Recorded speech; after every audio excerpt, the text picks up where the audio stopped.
Alors, voici la deuxième vidéo.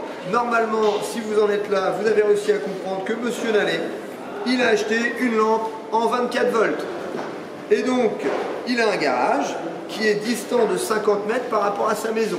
Donc, il a une maison, il a un garage et il veut mettre une lampe dans son garage 24 volts. Et Monsieur Nallet, lui, il a du 230 volts à la maison. Donc, il se dit, ok, j'ai du 230, j'ai qu'à acheter un transformateur 230, 24. Mais la question qu'il se pose, c'est où est-ce qu'il va mettre son transformateur? Est-ce qu'il met son transformateur dans le garage? Auquel cas, il va falloir qu'il véhicule 230 volts jusqu'au garage et après il mettra son transformateur 230-24 dans le garage. Ou est-ce qu'il met directement son transformateur dans la maison? S'il le met dans la maison, oui à 230, ce qui veut dire qu'à ras la maison, combien il va y avoir qui part? 24 volts. Et donc je vais acheminer 24 volts sur 50 mètres jusqu'au garage. Voilà la problématique de Monsieur Nallet. Où est-ce qu'il doit mettre son transformateur? Donc ça c'est le premier point qu'il va falloir répondre. Et le deuxième point, est-ce que le fait de mettre des petits fils ou des fils de plus en plus gros, ça va changer quelque chose au problème? Moi, la question que je me pose, c'est si par exemple je m'attaque à la première solution qui est je mets mon transformateur dans mon garage, ça veut dire que là j'ai 24 volts, est-ce qu'au bout des 50 mètres, j'aurai toujours mes 24 volts? Si j'ai plus que 5 volts, ma lampe ne s'allumera jamais. Et je prends l'exemple de la deuxième solution. Imaginez j'ai 230 volts à ras ma maison. Imaginez qu'à la fin, au bout des 50 mètres, j'ai plus que 50 volts ou 100 volts, ben ma lampe, elle ne brillera jamais. Parce que même en mettant mon transformateur 230-24, ben si je mets que 100 volts dans mon transformateur 230, il n'y aura jamais du 24 en sortie. Première solution que vous allez devoir étudier, c'est je mets le transformateur dans ma maison. Alors, ici on vous donne, on vous appelle ça U1 et on vous appelle ça U2. U2, c'est la tension en volts qui va être sur la lampe, aux bornes de la lampe. Donc j'espère qu'il y aura 24 volts. Et U1, c'est la tension EDF.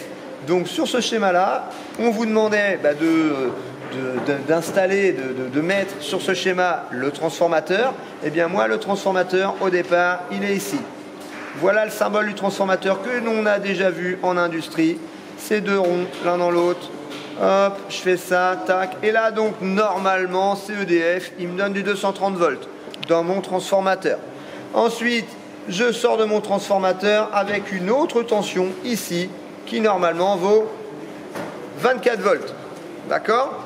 Alors, j'ai 24 volts ici. Je suis à ras ma maison ici. J'ai mon 24 volts. Je vais faire mes 50 mètres de fil. Alors ça, c'est une couronne. Vous voyez, je la fais là. Ça, c'est la couronne. Par exemple, la couronne qui est par exemple marron. Donc, je pars de mon transformateur. Je fais mes 50 mètres de fil. Et puis après, je vais aller brancher ma petite ampoule qui fonctionne en 24 volts. Je repars de ma lampe et je repasse par ma couronne marron. C'est pour ça qu'on vous met deux fois les mêmes couronnes. Et puis, je reviens à mon transformateur. Le but étant, moi, la question qui m'intéresse, c'est là, j'ai, admettons, 24, combien j'aurai au bout de mes 50 mètres? Est-ce qu'il y aura 24 volts ou pas sur mon ampoule? Pour ce faire, je vais vous demander de compléter un tableau qui va se situer la page derrière. Hop, la page de derrière, la voilà.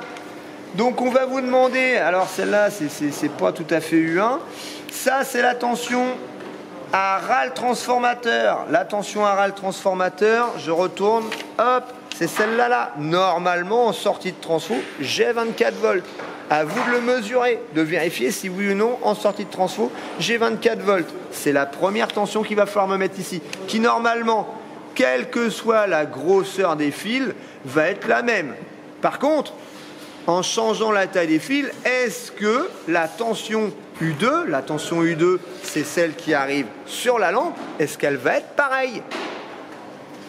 Peut-être que ici, je dis une bêtise, j'aurai 24 volts, et puis que là, j'aurai plus que 6 volts. Donc évidemment, ma lampe, elle va pas briller ou quasiment pas briller.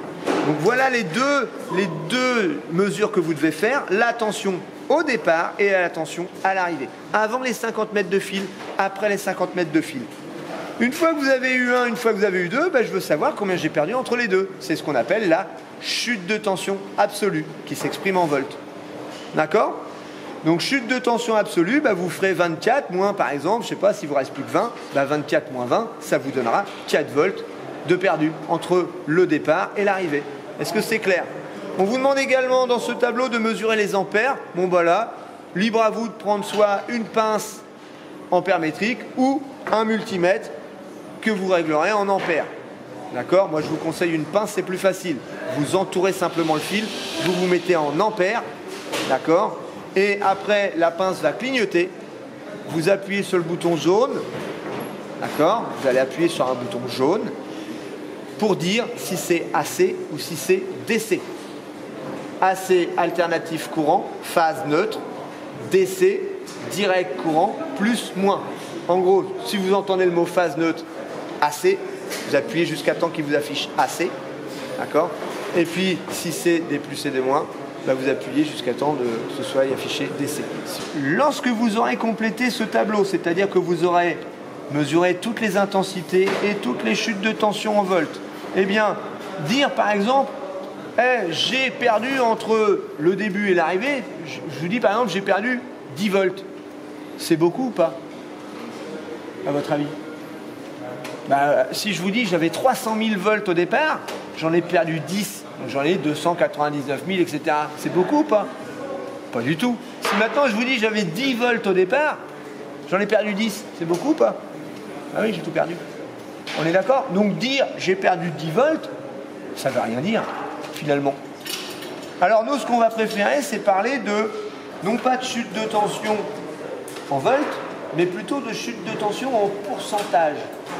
Si je vous dis maintenant j'ai perdu 50%, ah là ça me parle. Quel que soit ce que vous mettez devant, je sais qu'à la fin, j'ai plus que la moitié. Ouais? Donc on va préférer parler en pourcentage. C'est ce qu'on appelle la chute de tension relative. C'est cette formule-là, la chute de tension relative. On vous la donne. La chute de tension relative, il faut faire U1, c'est-à-dire la tension au départ, moins la tension que j'ai à l'arrivée, divisé par la tension que j'avais au départ. Et tout ça, vous le multipliez par 100, ça va vous donner un pourcentage. Ok? C'est juste une formule à appliquer. Ça, ce qui est là, c'est ce que vous avez là. C'est la même colonne. D'accord? Donc les résultats qui sont là, vous les remettez là. Et après, vous me calculez le truc en pourcentage. Moi, avec le pourcentage, ça va me permettre de savoir si je suis bien, si je suis nickel au niveau de la norme. Parce que la norme m'impose une chute de tension en pourcentage. D'accord? Donc ce sera à vous de me dire si oui ou non, je suis dans les clous ou pas au niveau de la norme. Ouais? Je vais faire ça donc pour la première solution, qui est, je répète, le transformateur dans la maison, avec sortie 24 volts à la maison et 24 volts peut-être en bout de garage. D'accord?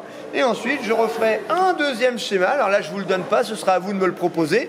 Où là, ce coup-ci, je ne vais plus mettre le transformateur dans la maison.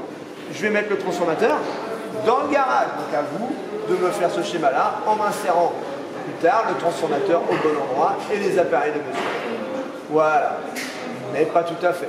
Pas tout, hein, les éléments sont pas au même endroit. Et rebelote, il faudra remesurer la tension au départ, la tension à l'arrivée des 50 volts. Regardez si on a... Donc pour le câblage de cette platine, si vous regardez bien ici, vous avez deux disjoncteurs. Chaque disjoncteur, si vous voulez savoir les fils, il suffit de les suivre comme ceci. Les deux courts, c'est pour l'un des deux disjoncteurs et les deux longs, c'est pour le suivant. Donc le principe, ici vous avez l'alimentation. Alors ce qu'il faut savoir, c'est que quand vous branchez ceci, c'est-à-dire la prise, à partir du moment où je la branche, j'amène le jus ici, c'est-à-dire que si je remonte le disjoncteur, je mets du jus au bout des fils. Ici vous avez donc la protection, on imagine on est dans la maison, et là vous avez ici l'élément, le transformateur. Transformateur 230, 24 volts. 230, les bornes sont écartées, 24 volts, les bornes sont resserrées. Et ici la petite ampoule 24 volts. Si vous souhaitez par exemple faire la première solution, c'est-à-dire je vais mettre mon transformateur dans la maison, à l'intérieur de la maison, et je vais faire courir donc de ma maison 24 volts jusqu'à mon garage. Donc je vais devoir brancher de la manière suivante. Alors on imagine, je ne sais pas, je vais prendre le disjoncteur avec les deux fils longs. Vous avez vu, normalement, ça devrait aller là. Alors avant, on passait par une petite boulotte, on l'a supprimé. Donc je vous demanderai juste de faire des petites rallonges de fil. Voilà, des rallonges pour pouvoir me brancher sur le transformateur. Une rallonge comme ça. Hop, un petit fil rouge pour la phase. Allez, je avec le rouge, c'est pas grave. Allez, j'alimente mon transformateur. Vous avez vu, je prends la phase. et le neutre, phase à droite toujours. Et là, donc, je suis en gros en train de mettre du 230 volts au-dessus de mon transformateur. Ensuite, ce qu'il va falloir faire, là, je suis dans ma maison, j'ai normalement 24 volts. Eh bien, je vais tout simplement aller alimenter ma lampe en mettant 50 mètres de fil. Donc, pour mettre 50 mètres de fil, il suffit tout simplement de prendre un fil. Hop, je prends mon petit fil, voilà. Et là, je vais faire mes 50 mètres de fil. Alors là, je prends l'exemple de la couronne qui est ici. Je ne connais pas encore sa section, mais normalement, vous les avez calculées. Vous savez quelle section elle fait. Et donc, je vais rentrer dans mon fil. Voilà, je rentre dans ma couronne de fil. Donc là, ça y est, je suis en train de faire mes 50 mètres de fil et je ressors. Hop, avec un petit bout de fil. Hop, je ressors pour aller à la petite ampoule.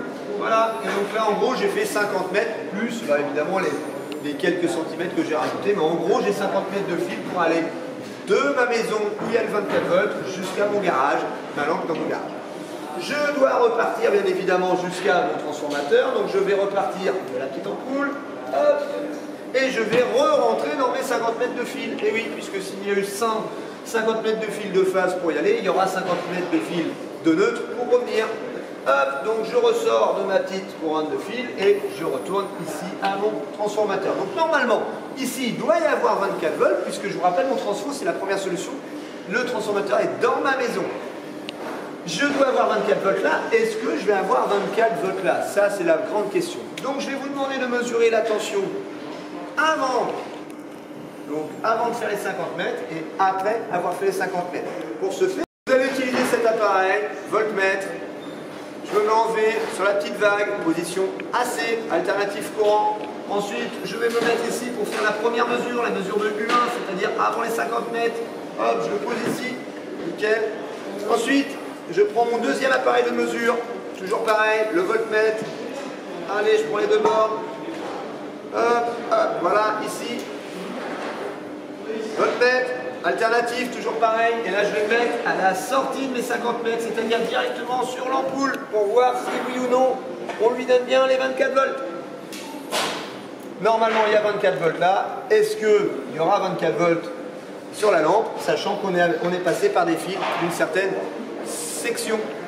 Lorsque je vais vouloir faire ma mesure, je vais avoir besoin également de mesurer l'intensité qui passe dans ce circuit. Alors moi je vais vous demander de vous munir d'une pince comme ceci, une pince. Alors celle-là c'est une pince multifonction, puisqu'évidemment il y a les bornes ici pour pouvoir faire les volts. Ici la pince pour les ampères, je rappelle hein, les ampères, et on se croche que sur un seul fil, jamais les deux, et jamais sur un câble. Je vais prendre le fil par exemple de phase, voilà, ou le neutre, peu importe, celui qui arrive à la lampe, je m'en fiche. Allez, j'en prends un des deux, voilà, celui-là c'est celui qui rentre dans l'ampoule, c'est très bien. Je vais me mettre sur ampère, sur alternatif, et il n'y aura plus qu'à allumer.